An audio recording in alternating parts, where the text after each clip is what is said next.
Helps এডুকেশনের পক্ষ থেকে আপনাদের জানাই আন্তরিক শুভেচ্ছা ও অভিনন্দন। আশা করি সকলে ভালো আছেন, সুস্থ আছেন।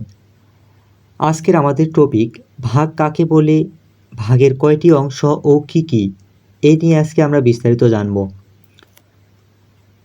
ভাগ কাকে বলে? একটি সংখ্যা অন্য একটি সংখ্যার মধ্যে কতবার আছে তা বের করার প্রক্রিয়াকে ভাগ বলে। ভাগের কয়টি অংশ? ভাগের 4টি অংশ, যথা ভাজ্য, ভাজক, ভাগফল, ভাগশেষ। 1 নম্বরে ভাজ্য। ভাজ্য কাকে বলে? যে সংখ্যাকে ভাগ করা হয় তাকে ভাজ্য বলে। 2 নম্বরে ভাজক। ভাজক কাকে বলে? যে সংখ্যা দিয়ে ভাগ করা হয় তাকে ভাজক বলে।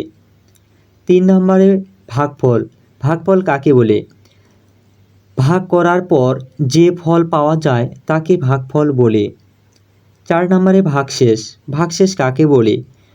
ভাগ করার পর যা অবশিষ্ট থাকে তাকে ভাগশেষ বলে। ধন্যবাদ, ভালো থাকবেন, সুস্থ থাকবেন।